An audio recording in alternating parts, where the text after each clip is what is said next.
Genesis. Genesis 1.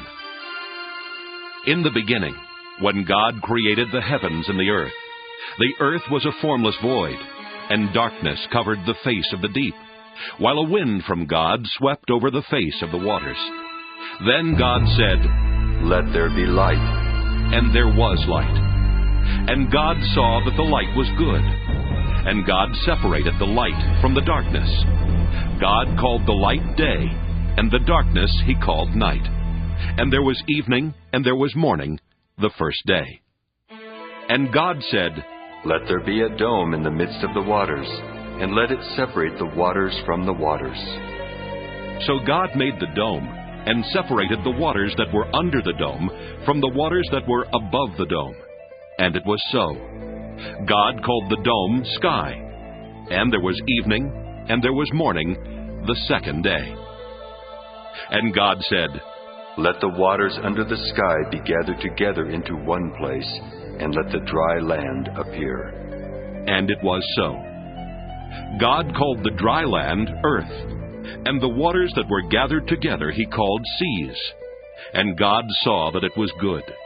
Then God said, "Let the earth put forth vegetation, plants yielding seed, and fruit trees of every kind on earth that bear fruit with the seed in it." And it was so. The earth brought forth vegetation, plants yielding seed of every kind, and trees of every kind bearing fruit with the seed in it. And God saw that it was good.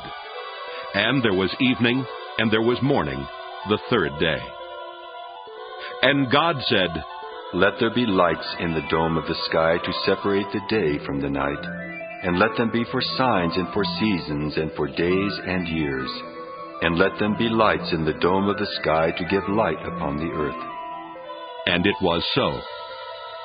God made the two great lights, the greater light to rule the day, and the lesser light to rule the night, and the stars.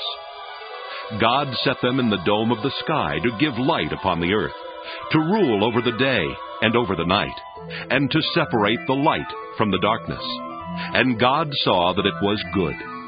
And there was evening, and there was morning, the fourth day. And God said, "Let the waters bring forth swarms of living creatures, and let birds fly above the earth across the dome of the sky."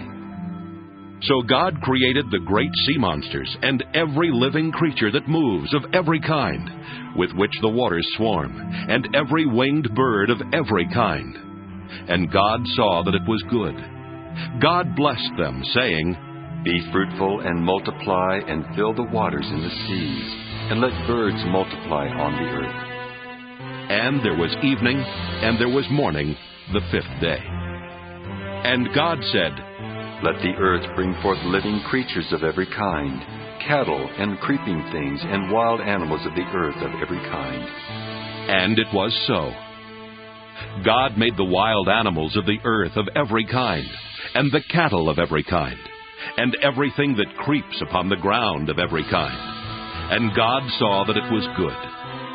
Then God said, "Let us make humankind in our image, according to our likeness. And let them have dominion over the fish of the sea, and over the birds of the air, and over the cattle, and over all the wild animals of the earth, and over every creeping thing that creeps upon the earth." So God created humankind in His image. In the image of God He created them. Male and female He created them. God blessed them, and God said to them, "Be fruitful and multiply, and fill the earth and subdue it, and have dominion over the fish of the sea, and over the birds of the air, and over every living thing that moves upon the earth." God said, "See, I have given you every plant yielding seed that is upon the face of all the earth, and every tree with seed in its fruit. You shall have them for food. And to every beast of the earth, and to every bird of the air, and to everything that creeps on the earth, everything that has breath of life, I have given every green plant for food." And it was so. God saw everything that He had made, and indeed it was very good. And there was evening, and there was morning, the sixth day. The sixth